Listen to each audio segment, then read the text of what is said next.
it as good as I did before. Did you record? Yeah, I am. I'm going. I'm in a laughing mood, so this better go well. Hello and welcome back to... What was that? Okay. Hello and welcome back to Emma K Unscripted. Today we're going to be talking about... Beauty Oh yeah, beauty standards and bagels. We changed the name a couple times. We're calling this beauty standards. Beauty standards and bagels. Blueberry bagels. Oh! Ooh. It's like a triple B. Yeah. I just had a joke. I'm not going to say it. Okay. Anyway. Yes. How do you feel about bagels, Megan? Can you turn on the lamp? Why do you need to turn on the lamp? I can't see my notes. They can't see us. I know, but I can't see my notes. Thanks. I am a fan of bagels. I feel like I don't eat them very often. I don't buy them very often. But I'm a fan. They're good. How do you feel about bagels? You know, I feel like they're one of the breads that, like, I like, but I wouldn't go out of my way to buy them. But, okay, that's actually, it just depends. I go in phases, because sometimes I'm like, I could really go for a bagel right now. And sometimes I'm like, I'd rather have, like, I don't even know, a croissant or a bun. So usually I just buy a loaf of bread. But also that's because, like, now I buy my own food. I don't think I've ever bought a bag of bagels. I've barely ever bought a bag of bagels. Wow, well, now she's bought a bag of bagels. But now I bought a bag of blueberry bagels. For the podcast. Wow. And so I have been eating bagels this week because I bought my bag of blueberry bagels. I do love some cream cheese. Yeah. Like some... Oh, also, I really like the, like, cinnamon raisin bagels. You know what I'm talking about? Yeah? Yeah. I really like those with, like, plain cream cheese. That's Or I do like strawberry cream cheese, too. Mm-hmm. Oh. Usually I don't buy cream cheese with my bagels at the same time. So then I usually just, like, have butter on my bagels. I've literally never bought bagels or cream cheese. Why are you looking at me like that? I don't know. We talk about bagels like we eat them often. In college I did. Yeah. Like at our dining hall, we had a lot of bagels. I had that a lot. And honestly, now I'm kind of sick of them. Like, I feel like I ate too many in college that I don't really want them anymore. And I really never think to buy them either.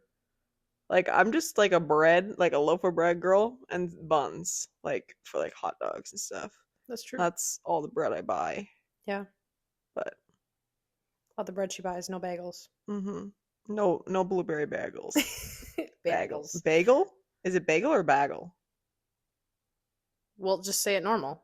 Bagel. Yeah, that's also bagel. But also, that's our accent, so I like your accent.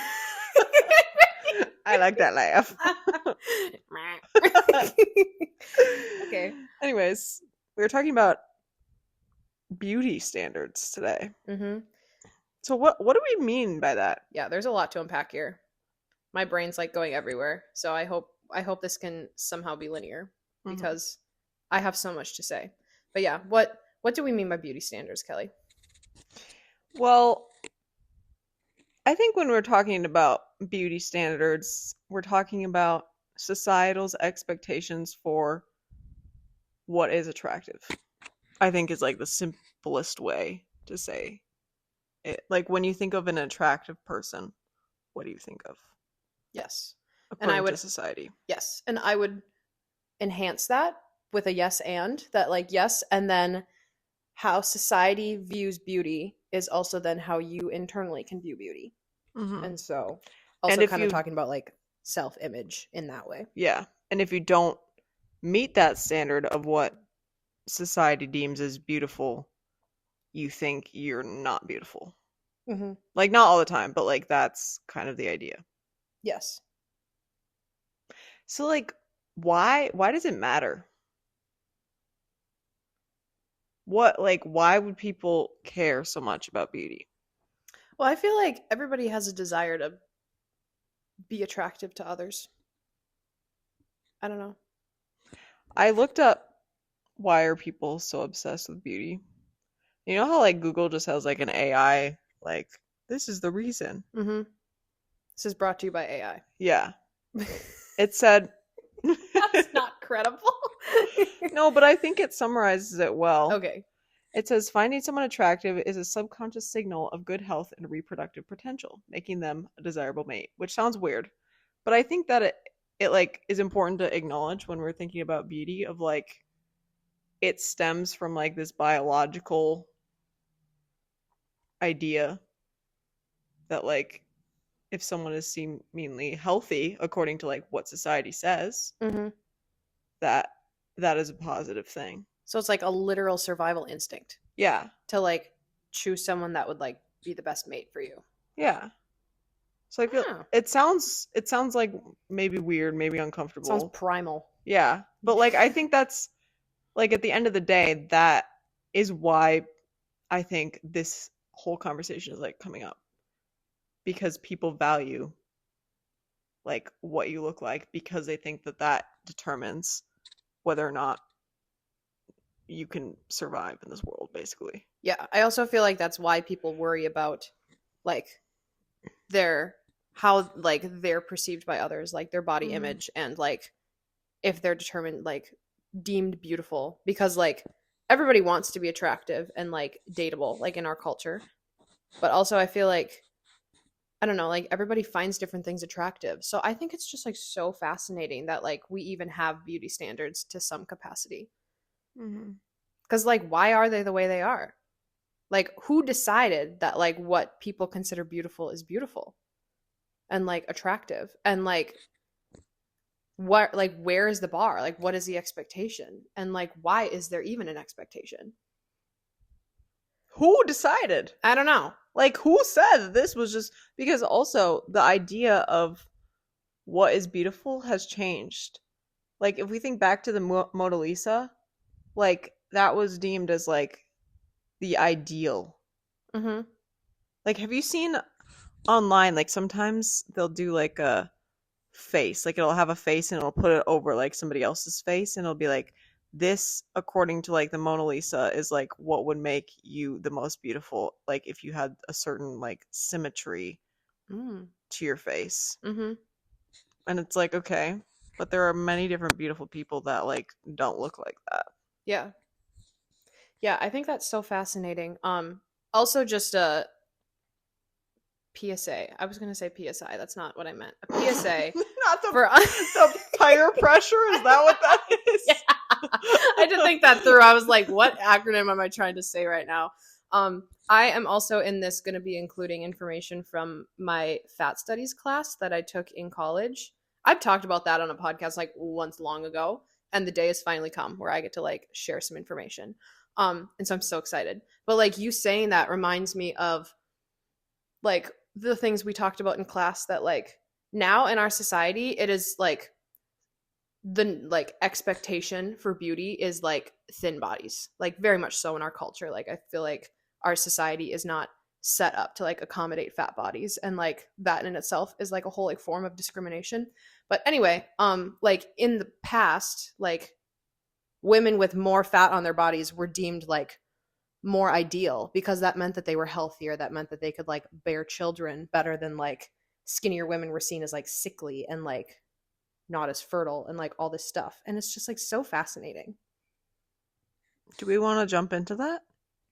We can. I have so much to say. I was gonna like sprinkle it throughout, but like Okay. I can like go into a couple things if you want. Um let's see. Oh, there's so much. I feel like the biggest thing, if we want to like start with body image and like talk about like that, I feel like I have so much to say. So much in my brain. One of the first things I wanted to like start with that I really like that was honed in on in this class was the idea of it's called the personal responsibility frame.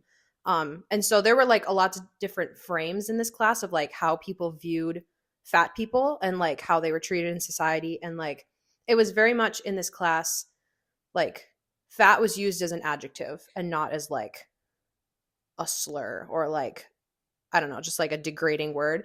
It was just like a way to like describe someone. Like just like you can look at them and say like you have brown hair, like you like have fat on your body. Like it's just like a very normal word. But anyway, the personal responsibility frame, like, is I think a lot of what people's mindsets have in our society.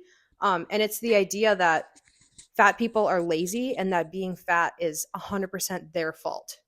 Like the idea of like, oh, I've really let myself go. Like I'm fat. Like I'm ashamed of this because like this is my fault that I'm fat, and like basically like kind of degrading on themselves as a person because like they feel like if I am fat then like this is not ideal and this is my fault and like there are no external factors, which is just like so not true. Like there are so many different factors of like what determines people's body size, which I could also go into. Like there's like biological aspects of people's body size, like leptin levels, metabolism. Like people have a set point weight, which is super fascinating because that goes into the BMI scale, which I might save for later to rant about that. But like the idea of a set point weight is that people with like the same height and are the same gender, like our society says like, oh, you need to like weigh this amount, like you need to be this many pounds if you're this tall.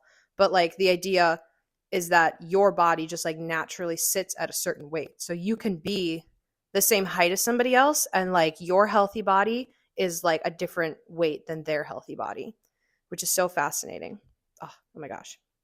Like also like reasons why the personal responsibility frame is not valid, like your weight is not necessarily like your responsibility, is like stress levels. Like it's also very much like a socio-cultural and socioeconomic issue of like having access to like healthy and unprocessed foods, like having time to exercise and like safe spaces to exercise. And oh, I can like feel myself going on to a rant already. But yeah, I feel like those are like some of the big things that like I really want to like start this podcast by saying, like when we're talking about like just like fat, like in fat studies and like body size and like body image and people like feeling bad because like, oh my gosh, like this is all my fault, like I am a failure because I weigh a certain amount and I want to weigh a like different amount. Like our society teaches us that like we need to put this guilt and this shame like on ourselves when there are just like so many factors to like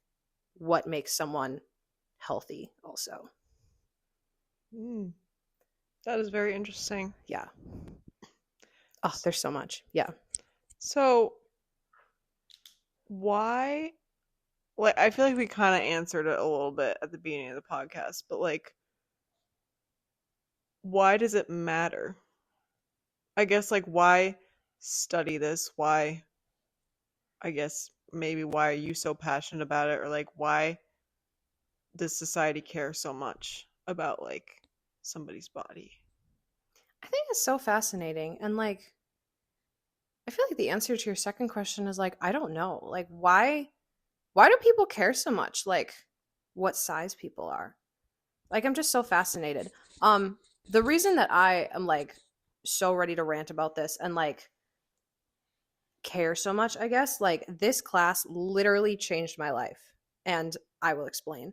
Um, so I took this class when I was 20 years old, and like for the entirety of my life, like I have always, I feel like most women can probably relate to this, but like I have always been aware of like my body size in like society and like the expectations of society and like what like people say and like how you compare your like body to other people. And like I feel like it is a common experience for like so many women, especially like teenage girls and young women, that like they always feel like they need to be like a different size than what they are, or like they need to be exercising more or like eating less or like eating healthier and like all these things. And like, oh, I am not beautiful because I'm not like a certain size.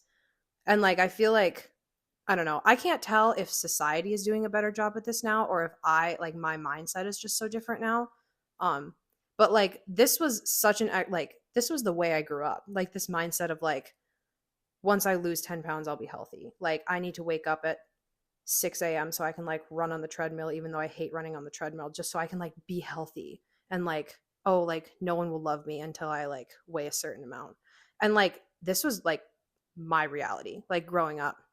Even though, like, I don't know, like, I've been a pretty healthy individual. Like, I'm lucky, like, I have like good metabolism and genes and all the things, whatever. But like, this was, I didn't realize that there was like a different mindset to have until I took this class. And this class was all about like why being fat is okay and why, like, society, this is a society problem and this is not a me problem, of how we see our bodies, how we treat our bodies, like what we view as healthy, like what we view as like mental health issues, instead of like society's like expectations on women. And oh my gosh, like, I didn't realize how much was like in my brain of like, this is a me problem versus like, no, this is like a society problem that we are teaching young women that they need to like starve themselves to be okay.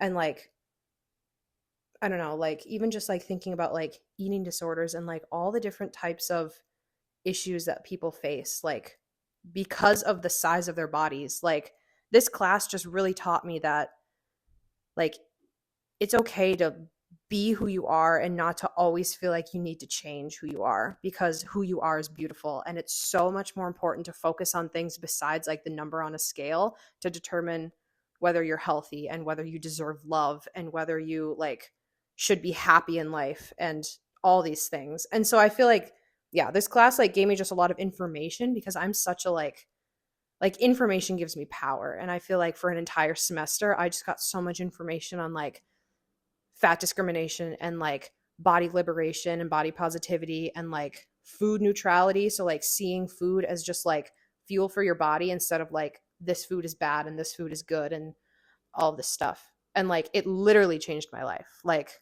I was done with the class and I was like, oh my gosh, like I can't believe I like thought that way. And it like breaks my heart for people that didn't have the opportunity to take this class and still feel like their self-worth is determined by like their body size, because like it's just so not true, but it's so much what society teaches us, and like it makes me so sad. Mhm. I think the crazy thing about like body image and like beauty in general is that people don't even realize when you're consuming this, like, where do you get this from? And Mm-hmm. like, as a communication major, we did a lot in my comm classes about like the media and how the media affects your perception of what is beautiful. And I don't know, I'm just thinking like watching, Megan and I just got done watching an episode of The Bachelor. And like, I remember one of the presentations that a class did, or a group in my class did, was on The Bachelor and like beauty. And a lot of things that we've noticed was that, like, if we're just talking about body image, like most of them, if not all of them, are like skinny. Like Mm-hmm. they're not there. I think there's like one plus size Yeah, in and she's not quotation even plus marks. size. Like, she was considered a plus size model and she's on Mm-hmm. The Bachelor. And like, that, it's not just The Bachelor's problem necessarily, but like it's a lot of, like, even if you look at the shows you watch with like the main character and the love interest and like what they even look like, or if you look at the side characters, if you look at how they look like if you just start paying attention to what you're consuming on social media, like in TV shows and movies and reality TV, like you start to recognize how ingrained beauty is into society, and like how important that is and what is even seen as beautiful. Like, not even body image, but just like physically, like your face and like what you look like and your hair and Mm-hmm. all that stuff. Mm-hmm. And as we're talking about this, it's just making me think of like, we're coming from the perspective of like women, and like, yes, it is like a large problem that a lot of women have, but I don't want to say that that's not also a struggle for men as well. Yeah. I know in my class, I'm gonna name drop this author that we read a lot in class. Her name was Abigail Sagai. And so if you're at all interested in what I'm talking about, I'd recommend you like look her up. I think she might have a book. I feel like we read many different things. But yeah, she talks specifically about like men's self-image and how so much of like society and like fat studies in this class like was women centered and not like man centered, and so it wasn't talked about enough. And like men see health as feminine, and like viewing taking care of their body, it's like not manly to like take care of yourself in that way. And like men are really hesitant for having emotion based support, and because they need to appear manly, like they need to be strong. And like the personal responsibility frame that I was mentioning before, like that is such a big thing for men. Like I have in quotes like, this is all my fault. Like that's what men believe, that like, oh, if I want to like change something about myself, like in any way, like if I want to be more attractive, like for the opposite sex, like I need to just do better. Like, yeah, like they're like, oh, I need to like go to the gym, or I need to like do this, or I need to wear this, or I don't know, like very much men don't talk about like their struggles with this. They just like think it's, oh, it's all on me. I need to just like lock in and like discipline and just like be more disciplined and like work harder, and then it's going to be better. Yeah. But that's like literally all, like not all men's experience, but like that's like a universal common men experience, that they have that, like according to this author, which I thought was so fascinating. Because like I don't talk to men about this. Like I don't know how they're feeling. Like I would love to have a conversation about this. Oh my gosh, I have so much to say. But Yeah. I feel like in general, it's more likely that women are going to be talking about struggles like this than men are. mm-hmm. Like, even when I didn't write it down. Another example of me not taking notes. But this article was talking about how women receive a lot more physical compliments than men do. And how that, I don't know, in some ways, like, it can teach women that the only thing that matters is the physical, because they get compliments about physical things. Mm-hmm. And it can also teach men that they're not noticed, or like, I don't know, if you never receive a compliment, like, you start to doubt yourself, I guess. Yeah. And so I feel like that is interesting, and like how men and women are different in like the physical attributes. Because like when you think of like men expectations for what they look like a lot of the times it's like super jacked guys, like gym bros, like big muscles, like not necessarily all the time, but like Mm-hmm. that is kind of seen as like, how many abs do you have, sort of thing, Yeah. Yep. where that's seen as the beauty standard. But then it's also interesting because like if you see like a really jacked woman, like she gets hate for that too. Mm-hmm. Like it almost is like you need to have this like happy medium of like, you can't be fat, but you can't like be super jacked either, because that's not feminine. Mm-hmm. And so I just think that's really interesting. Like I think it's so interesting. I feel like a common thing that I think of when like we're talking about how people perceive others, of like, why do people care? Why do they care so much Mm-hmm. about like what you look like or how you dress? Or like, obviously there are certain like situations where it makes sense, like you should care what you look like if you're going into like a job interview and you're like trying to make a good first impression, or like going on a first date, or like obviously you want to have good hygiene and like take care of yourself. But people care so much about what other people are doing, and I'm like, really, that seems like a reflection on yourself and like your own insecurities and like what you've seen in media, that it matters so much what other people do. Yeah. I just don't get it. Yeah. And I feel like an additional question to that is like, why do we care so much about what we look like? Because we want to be attractive. Yeah. Like to the point where we are harder on ourselves than we ever are on anyone else. And we also talked about that in my class.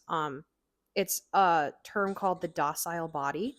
So it was like named after the panopticon, which was created by, this is getting in the weeds, but by this guy named Michael Foucault. And so it was the idea of, if you don't know the panopticon, I'm going to skip that part, but that's really interesting if you want to look it up. But the idea of the docile body essentially is that like we police our own bodies more than anyone would ever police our own bodies, of like like, no, I need to be good. Like, I need to not eat this. Or like, oh my gosh, like my forehead is so big. Like who cares? Nobody's looking at your forehead. And like if they are, screw them. Like what the heck? Like Mhm. I feel like we spend so much time like looking in the mirror and like thinking, "Oh my gosh, like do I look pretty? Do I feel pretty? Like is someone going to like me?"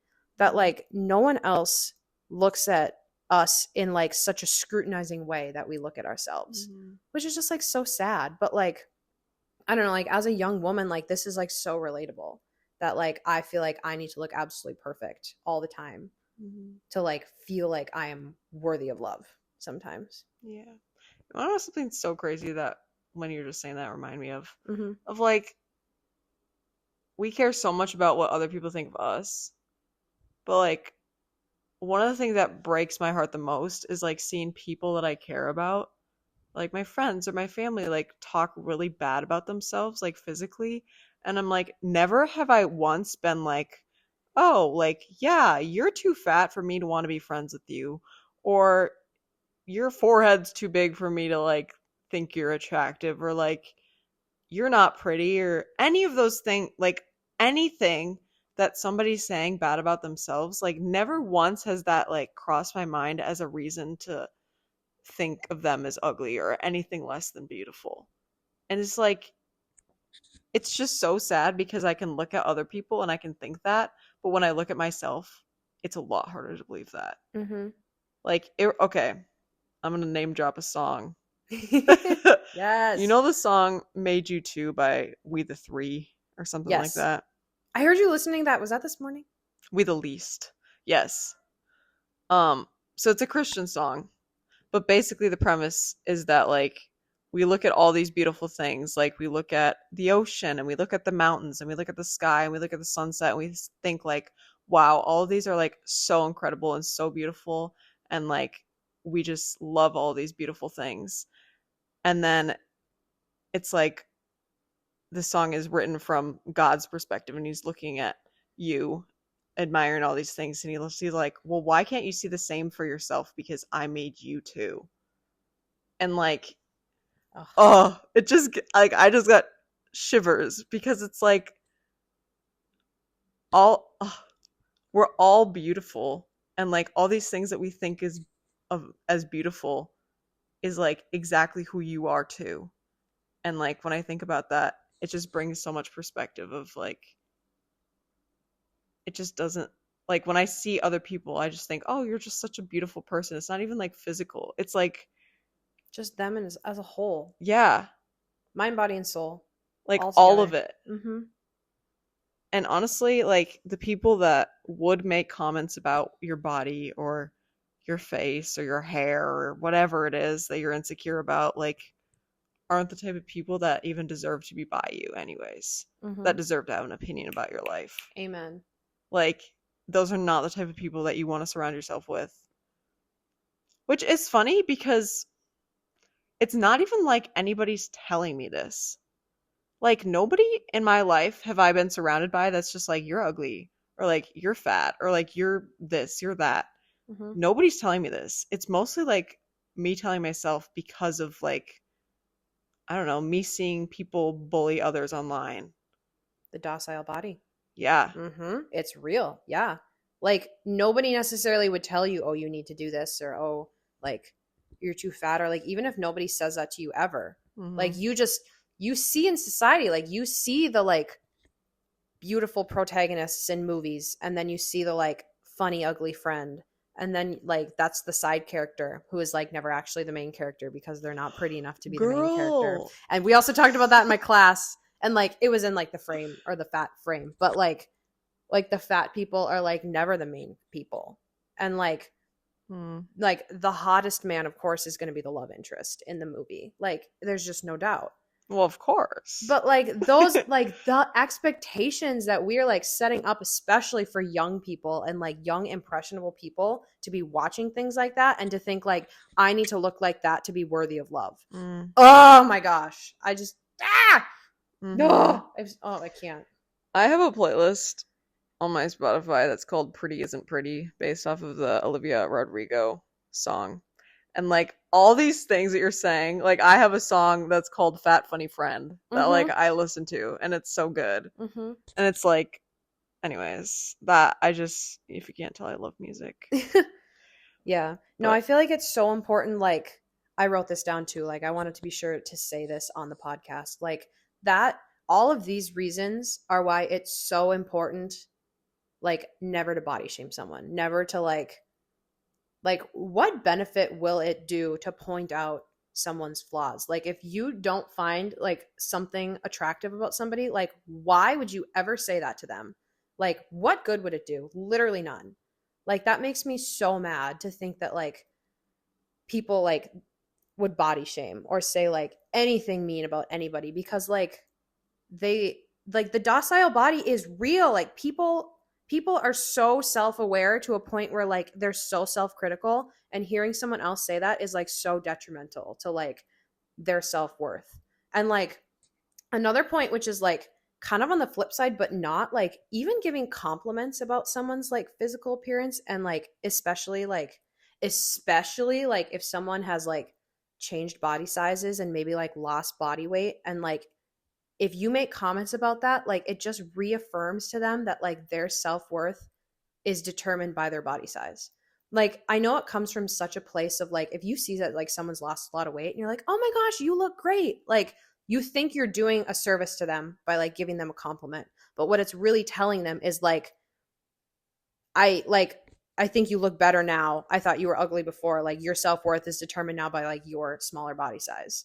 And like that gets ingrained in them even if it's a compliment. Like that is not the compliment you should be giving them. Like if you really love this person enough to like give them a compliment, like talk about their personality. Like even like in that situation, say like, I see how hard you've been working to like make yourself like healthier and like make yourself feel better, and I'm like really proud of the work that you've put in. Even that's like different because then you're like complimenting their like work ethic and like their determination over like their body size. And oh my gosh, like comments like can stick with people for so long. Like imagine like how impressionable, like when I think of like even like when I'm younger and like hearing like remembering things my parents have said, or like people who don't have the same mindset about like fatness and stuff, like I've heard comments before and like they stick with you for such a long time. So just like be really careful what you say to people. that's so real. Because like I remember, I don't know. I just remember, which is sad that I only remember the mean things that people have said, or like even when they weren't trying to be mean, but like somehow those stick with me more than even compliments do. Mhm. And I like how you said like people don't even realize when they're making a compliment that it's not actually a compliment. Mhm. Like that's the hard part of like people are coming from a good place but just aren't wording it in a way that is the best, I guess. Yeah. Yeah, like it reaffirms the idea that fat is bad and skinny is good, Hmm. which is what our society teaches people, and it's just not true. Like just because someone is fat does not mean that they're unhealthy or that they're unhappy or that they should like feel like they need to lose weight or should like I don't know, I feel like that's another thing too. Like when people are fat in our society, like the expectation is that they're unhappy, they're trying to lose weight, like it's their fault, like they're like a failure. I don't know, like that is like the outside expectation of like fat people, which is just so sad. And like nowhere ever does it say that like if you're fat you need to be unhappy, because like there are lots of skinny people that are also like unhealthy. Like that doesn't, like just because someone is fat does not mean that like they eat unhealthy and they don't exercise and like they don't take care of themselves. Like that is just so not true, but that's the assumption that people make about fat people in our society. And like fat people can be healthy. Like fat people run marathons. Like fat people eat so healthy. Like my professor for this class, like she identified as fat and she like told us what she ate in a day, and it was like so little. And like she explained to us that like when she was younger, like she would literally like starve herself because like that was just the expectation. Like when she was a teenager, like that's just what girls did. And like they just like drank Mountain Dew and they like didn't eat all day. And she absolutely annihilated her metabolism to the point of where like then when she started eating like actual food, then she gained weight and then she couldn't lose it even if she wanted to, even no matter how healthy she was eating, because it's not like she was eating unhealthy, but like she was still fat because she wrecked her metabolism, which is like a whole nother thing I could talk about. Like the idea of dieting, I hate the word diet. Oh my gosh, I hate it so much because that's the idea that like you need to deprive yourself of food for like a while so you can like lose weight and then like you'll go off the diet and then you'll just like magically be okay. But like if you really think that you need to be changing like food habits in your life to like feel better about yourself, not even to change your body size, but just to feel better about yourself, then that is more a lifestyle shift than just like I need to deprive myself of this right now. And I feel like the idea of like diets very much imply like having restricted foods, like oh these foods are off limits, like oh no desserts, like no pop, like I need to like just eat vegetables, and like bread is bad, and like that idea is just so hard for your mind. Like I don't know, I feel like I used to have these expectations of like oh I can only eat dessert like once a week, otherwise like I'm a bad person, oh no like I'm so guilty, and then like that's really a bad mindset too, because then that guilt like just causes you to feel really bad about yourself. And like sometimes people's coping mechanism is food. So then they like go and eat more. And it's just like the idea that something is off limits makes you want it more. And so one of the terms that we talked about in my class was food neutrality, which is just the idea that like if you see all food as neutral, then you're able to like it really fosters having a healthy relationship with food. Like I know I mentioned like eating disorders are like a serious problem in our society, like especially for people who have like beauty standards that they're like trying to accomplish and they think that they're not worthy like how they look. And I feel like the idea of like food neutrality is so important because all food has nutrients. Like some food like has more nutrients than others, some food has more calories than others, but like all food is just food. Like it goes into your body, it fuels you. And yeah, like sometimes you eat food for the physical health. Like if you don't really like vegetables, but you know they're like they have good nutrients for your body, you might eat them anyway. Like if you're having a like bad day and you just want a brownie, that is for your mental health right there. Like I am such an advocate of like not judging the food that you eat and like listening to your body and like taking care of your body from like a whole perspective instead of just like oh I can't eat that food, it's bad. Did your class ever talk about like you're giving a lot of information, but how do you actually implement that? Like how can you go from being like food is bad to being neutral about food? Like that seems like a lot like you're making it sound a lot easier than I feel like it would actually be. Yeah, no, this is me after like 2 years of this processing. Like I had a whole semester of like every day, well 2 times a week, and during this class like my professor like we go through exercises. Like I remember the day we were talking about food neutrality, we all went around the circle in my class and we said one food that like we felt like guilty about or like we deemed as bad. And then like after every one, my professor would affirm like, nope, that's just a neutral food. Like someone was like banana bread and she was like literally just like bread. It's fine. Like you need carbohydrates. It's good for you. Okay, next. And so like I feel like I was able to like be in an environment with like such a great lady talking about this for like months that I was like this was a very slow process of like learning how to do this. And like all the mindset things I'm talking about right now, like this is me having like had this mindset for 2 years now. So I feel like it's very ingrained in me in a way that like I know it's not for everyone, but like I feel like yeah, it's really really hard to like switch a mindset from like the food example. Like, oh my gosh, I can't eat a brownie. Like it's Monday. Like it's not the weekend. I only eat desserts on the weekend. Like you're going to be thinking about that brownie for like forever. Like you might as well just eat the brownie in my opinion. But also like I don't know, that's how I feel about food right now. But yeah, no, I acknowledge like this is like if this is not the way that your mind is thinking right now, like it can be very hard to think in a different way like this.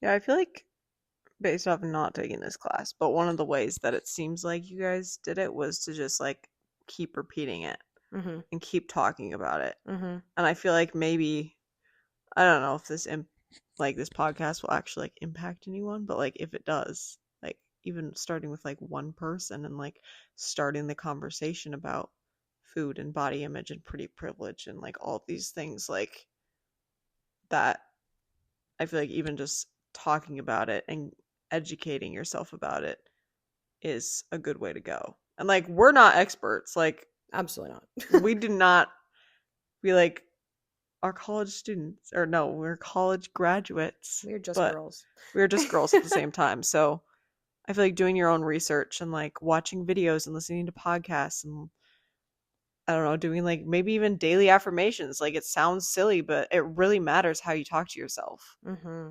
And like saying negative things about yourself really internalizes it. So like your words matter even if it's just to yourself. Like if you're not going to say it to somebody else, you better as heck not say it to yourself. And if you would say it to someone else, then maybe think about what you're saying because does it really need to be said, you know? Absolutely. I agree. Yeah, I feel like you can't hate yourself into looking how you want to look. And like I acknowledge that some of the things we're talking about, like you can't change about yourself. If it's like a certain facial feature or just like something that you can't change about yourself, like that you're insecure about, like I acknowledge you can't change that. Like body size is like easier to change than that. But like even thinking about like fat loss, and like I don't say weight loss, I say fat loss because like weight loss does not necessarily equal like health. But like you can't like look at yourself and hate yourself and then try to change. Like it comes with like loving yourself and like seeing your worth. And I feel like that really helps like have a holistic like okay, I want to be like healthy and I want to take care of myself. So like drinking water, getting sleep, like eating food that like fuels and nourishes your body and your mind is just like so important when it comes to like fat studies, at least for that part of it, for beauty.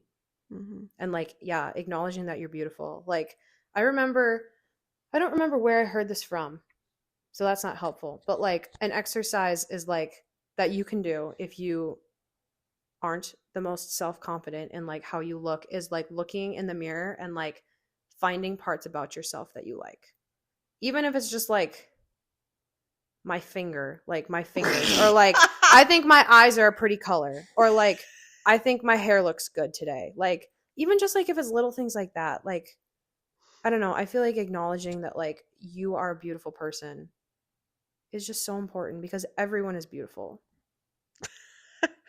Maybe the finger wasn't the best My idea. finger. I was trying to think of something. I was gonna say elbow, and I was like, okay. That's like when my mom would be like, tell me one thing that you like about yourself when I would be like going through it. And I'd just say something stupid like, my finger. Thank you. That is funny. That is funny. One thing that I want to talk about, kind of transitioning here from like the physical body image, which we're still talking about like body image, but not like fat, Mm-hmm. is pretty privilege Ooh. and like the idea of beauty, like physical, not necessarily like the size of your body. Mm-hmm. So I did a little research on pretty privilege because I was, a little interested in that. And where to start? Where to start? Okay, there is kind of a funny fact that I feel like it could be fun. So I found this article called Pretty People Really So Have It Better by Sable Young on time.com. Anyways, and he said that hot people who commit crimes are less likely to be arrested or convicted or more likely to receive lenient sentences. Okay.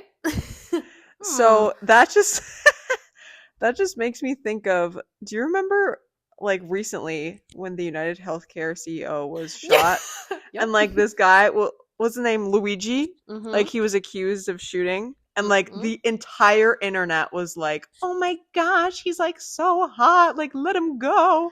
Like all of these things. I'm not going to say he's not hot, but I'm also not going to say like just because you're attractive and like we don't know the results of this case, like we don't know if he did or not. But if he did, that doesn't mean that there should be any less like treat like punishment for him. Mm-hmm. Or I'm just thinking, like, have you seen Justin Bieber's mugshot? No. Like, he has a mugshot when he was arrested for I don't even know what. But like that was also one where people are like, "Oh my gosh, he's so hot," and like all of these things where I don't know. Like it's just so silly that that is the reason that if somebody makes a bad decision that like affects other people that they just would get less consequences because of the way that they look. Mm-hmm.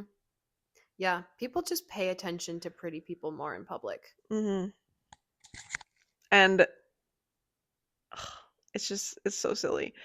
And also, according to this article called Pretty Privilege: A Deep Dive into Society's Beauty Standards by Ruby Khan, um, you get better career success because of it. Mm-hmm. Like because of your social status, like you're more likely to have like more Instagram followers, more people are going to pay attention to you, maybe make connections for you and like all these things. Like you might get a better education. Mm-hmm. You might literally get a better career because of the way you look. Mm-hmm. Like all of these like insane things. Like that's just I'm having like so many thoughts in my brain. Yeah. But it just reminds me of I've seen videos where like I don't know if it's real or not, but some guy will like make up like a homeless person, like somebody who's homeless, and then like give him a haircut and like wash him. And then all of a sudden he's like really attractive and be like, oh my gosh, there was this guy on the street. And now all of a sudden people care about him. Mm-hmm. It's like, why? Why does that matter? I don't know. Like people just care so much. Yeah, because society teaches us that your self-worth is determined by how you look. Hmm. They're also like attractive people have greater self confidence, which makes sense. And they tend to like accept compliments a lot better. And it was funny, they said they have a higher likelihood of adhering to their own opinions in case of disagreements. Hmm. So they're more likely to like defend themselves Mm-hmm. even when people disagree because Mm-hmm. like it's not even necessarily somebody's fault. Like it's not your fault the way that you look. Like you're not like coming out of the womb and being like, oh my gosh, I want to be pretty, so I'm going to be pretty. Like that's just not how that works. Yeah. And society, like even from a young age, will be like, oh my gosh, you're so pretty, you're so beautiful, you're so like when you're like 4 or 5, it's like you're just a kid. Mm-hmm. But like people are just keep saying this over and over and over and over again until you start internalizing all of these things, and then you grow up like thinking you're better because you're beautiful. Mm-hmm. And then the reverse, like if you grow up with not receiving a lot of compliments, like I didn't get a lot of compliments when I was younger, and like then that goes into like, oh, am I not beautiful? Like do people not notice me? Do people not care about me? Like am I not like beautiful or pretty or like all these things? Mm-hmm. And so it's just like I don't know. Like I like getting compliments about like physical like especially like I did my hair and I curled my hair like the other day, and it was like multiple people are like, "Oh my gosh, I love your hair. Like it's so cute." And like all these things. Mm-hmm. And like that's really I don't know, like that makes me feel good. But like that's a fleeting compliment. Like compliments that I remember are like, "Oh my gosh, like you showed up for me at a time when I needed somebody and like that meant so much to me." Or like I see Jesus in you. Like that's one of the best compliments I've ever received. Or, like things like that Mm-hmm. where it you compliment like some who somebody is because that's something that people can change. That's something that people should be focusing more on because like you're going to get old, you're going to get wrinkly, Mm-hmm. you're not going to be beautiful whatever in quotation marks. You're not going to be beautiful forever. Amen. Like you're at some point your teeth are going to be falling out, your hair is going to be falling out, your back's going to be like bent. Like you're just not going to be what society considers beautiful. Yeah. But like you're still going to be that same person, Yes. like personality wise. So you better work on that a lot more than you should your physical appearance, Yeah. which like is easy to say but is not like always easy to do. Yeah. Physical appearance, it will constantly change in our lives, like forever. but like how like our mind and our soul like will stay with us, like will stay the same. And Mm-hmm. like our soul's going to heaven. Like also our body. Do our bodies go to heaven? I don't know. No, Whatever. it's just Jesus. Okay. Yes. And so like it doesn't matter what you look like. Like you could die tomorrow. Who cares? Like what you look like. They were gonna like at your funeral. What would you rather hear? Oh my gosh, this person had the most beautiful hair I've ever seen, or oh my gosh, this is the best, like kindest, most caring, like respectful person I've ever met. Right. I feel like it's so important to focus on like your internal beauty instead of Mm, your external beauty. hmm And it's funny because that same article I was just talking about said that like although somebody's physical attractiveness was like important to people, they found them even more attractive when they also had a good personality. Yes, that is something else too. Like even from like a romantic perspective, like you can look at like a man objectively and be like, "Yep, has an attractive body." But like you know nothing about his personality. But like if you get to know somebody and like you just really like their personality and then you start to like just find them attractive, then you like also start to find them physically attractive, Mm-hmm. which is like so cool. Because you could be the hottest man in the world, and if you're a horrible person, like it doesn't matter. Yeah. You're instantly unattractive, Yeah. like instant. Yeah. For real. And like if somebody still finds you attractive, they probably find you attractive for the wrong reasons. Yeah, real. Yeah. Amen to that. Oh, yeah. Mm. I feel like there's just so much more that I could go into too. Like I was even thinking of like the male gaze of like Mm. in media and like how men not I'm not when I say men, when we say women, we're not talking about absolutely everybody, but That's a stereotype. Yeah. like Yes. stereotypically men tend to care a little bit more about physical appearance than women do. And like what is shown on TV and what is shown like in movies, like what women look like matters so much to men in this in these types of movies. And like you could go into a whole thing about that too and like toxic masculinity and toxic femininity and like all of these things. But I don't feel like maybe that's for another time. But yeah. Yeah. That's so fascinating. What are we at? We're at 52. Okay. Do you want to be done? Yeah. I Okay. feel like this is not the end though. No. Like us talking about this, like I don't really know how much influence we actually have, but I don't know. These are the types of conversations that I think it's important to have, but not just like have them and then be done. Mm-hmm. Like even in my life, like I want to take these things forward and like really live them out and not just like, oh, I'm going to talk about body image and pretty privilege and all these like beauty standards for like an hour and then I'm just going to go on and live my life because that's not how we make change. That's not how we get better. That's not how we raise another generation of people that are going to value people for more than just what they look like. Yes. Like we have to be the role models. Like we have to truly believe it in ourselves. Like we're getting to the age where like we might have kids, you know. I don't want to say that too early, but like, you know, like you're going to be interacting with like kids, like whether that be your own kids or like whether that just be like other people, like even just people younger than you, and how you talk about your body and like what you look like, even if it's just talking about yourself, like kids and young people internalize that. Yes. And so it's important to start now and to start like working on how you view yourself and like educating yourself. And so like us just having this little conversation for an hour isn't going to change the world. But Yes. like you can change your perception of beauty 1% at a time. Yeah, people notice how you talk about yourself. And like if you have kids, like your kids see like how you talk about yourself. And like that could be so influential in ways that you're not even aware of.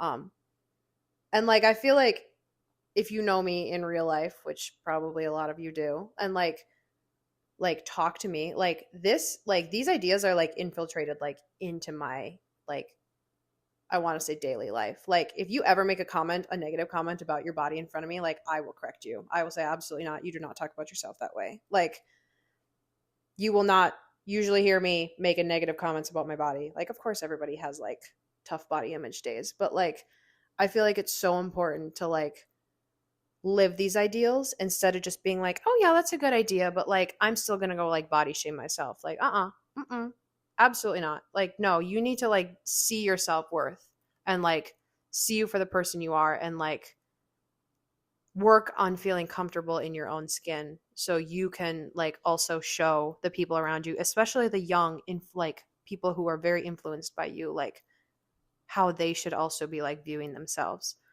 I also want to give one plug. If you're at all interested in reading a book about all the things that Megan has been ranting about today, I'm going to give you a book that's on my bookshelf that I read for the class that I took. It's called Body of Truth by Harriet Brown. And like a lot of the ideas and the like research that I've talked about is like in this book. We like read so many different things for this class, but this book really had a lot of the main ideas that we talked about. So if you're at all interested in reading more, or like if you want to ever talk to me about it, like I would absolutely adore to sit down and like talk to you about all this stuff, because like we've been talking for almost an hour and like I feel like I told you about 50% of like what I could tell you. And so there's just like I'd love to like talk about this. Like this isn't just like a 1 hour conversation I want to have. Like I want this to like be a part of your daily life, like it's a part of my daily life. And like I want you to have the positive impacts like this has impacted me in such a good way. Amen. Oh my gosh. This makes me glow. Ugh. I should make a career out of this. I love this so much. Honestly, I could. Maybe I should. Somebody hire her. Somebody hire me. Or you just start your own. I would love to be a wellness coach, like a life coach. Like I just love physical self-care. She really does. I really do. I'm such an advocate for physical self-care and like all the types. So hire me. Don't even get her started about the neti pot. We'll leave that for another time. Neti pot, if you want to sponsor me, I'd love to be in a commercial. Oh my gosh. That'd be great. If you don't know what the neti pot is, go look it up. I'm not going to tell you. Ew. All right. You better keep this bad boy under an hour. Yeah. Parting words, Kelly?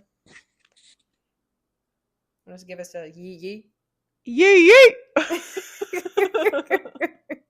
I was like, I don't even know what to say. That's great. I think it's okay to end it there. Ski. End on the yee yee. Oh, and the ski yee. Ski yee. Ski yee. Oh. Okay. We good? Are we done? Bye. We love you all. Thanks for listening.